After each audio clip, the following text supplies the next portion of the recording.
एक बार की बात है, एक ईगल एक पहाड़ की चोटी पर कुछ अंडे देती है और एक अंडा पहाड़ से लुढ़क कर नीचे आ जाता है, लेकिन वो अंडा टूटता नहीं है। अब वो अंडा नीचे गिर जाता है और नीचे एक फार्म हाउस होता है। उस फार्म का जो मालिक होता है वो उस अंडे को उठाता है और सोचता है कि पता नहीं ये किसका अंडा है।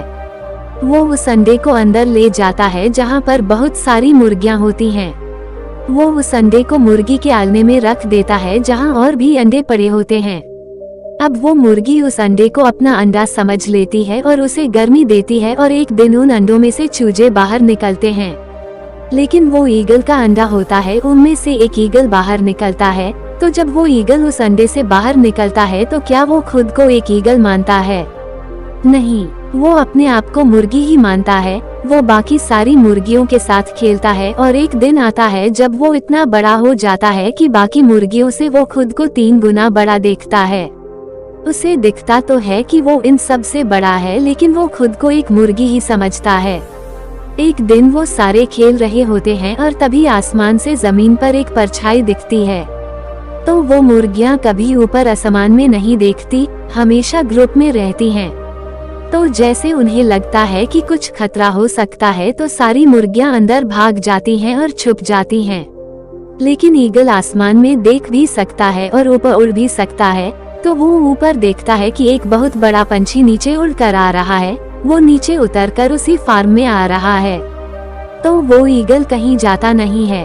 अब ईगल का बच्चा देखता है कि एक बाज सामने उतर कर आया है और वो बाज उसे बोलता है कि तुम यहाँ क्या कर रहे हो?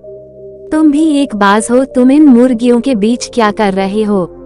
तब वो ईगल का बच्चा बोलता है कि मैं बाज नहीं, मैं तो एक मुर्गी हूँ, इसलिए इनके साथ खेल रहा हूँ। तब वो बाज बोलता है कि नहीं, तुम अपने आप को देखो, अपने बड़े आकार को देखो, तुम मुर्गियों से कितने बड़े हो। तुम्हारे पंखों में वो जान है कि तुम आसमान में उड़ सकते हो, बादलों के ऊपर उड़ सकते हो, तुम पहाड़ की चोटी पर जा सकते हो। तो उस ईगल के बच्चे को लगता है कि ये बाज मुझे बहला रहा है, ये मुझे अपने साथ ले जाएगा और खा जाएगा, और वो वहाँ से भागकर अंदर चला जाता है। अब वो सारी मुर्गियाँ उसे बोलती हैं कि बाहर तो बाज आया हुआ था, उसने तुम्हें चोट तो नहीं पहुँचाई। वो बोलता है कि नहीं, वो बाज मुझे बहला रहा था, फुसला रहा था और बोल रहा था कि मैं भी एक बाज हूँ, आसमान में उड़ सकता हूँ, कहीं भी जा सकता हूँ, वो मुझे अपने साथ ले जाता और खा जाता। तब सारी मुर्गियाँ बोलती हैं कि हाँ, तुमने बहुत सही किया। अब जरा सोचिए कि वो ईगल का बच्चा क्या सच में बच गया? उसके अंदर वो काबिलियत थी, वो ताकत थी, लेकिन ईगल ने बच्चे को एक मुर्गी बना दिया उसकी मानसिकता ने। तो दोस्तों, हमारी जिंदगी में भी बिल्कुल ऐसा ही होता है। हमें लगता है कि हम तो कुछ कर ही नहीं सकते, हम कभी कामयाब हो ही नहीं सकते। कोई कामयाब इंसान हमारे पास आता है और बोलता है कि तुम भी कामयाब हो सकते हो, तुम भी अपने सपने पूरे कर सकते हो, लेकिन हमें लगता है कि वो कामयाब इंसान हमें बहला रहा है, फुसला रहा है, हमसे कुछ होगा नहीं। लेकिन यहाँ हम अपनी काबिलियत को, अपनी ताकत को कम समझ रहे हैं। दोस्तों, आप किसी भी कामयाब इंसान को देख लीजिए, किसी भी करोड़पति इंसान को देख लीजिए, 80% से ज्यादा कामयाब लोग सेल्फ मेड हैं। मतलब वो जीरो से शुरू हुए हैं और अब जाके सफल हुए हैं।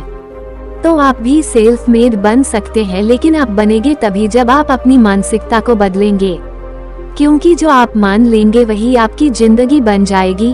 तो अपनी मानसिकता बदलिए और आपकी जिंदगी में बदलाव अपने आप आएंगे।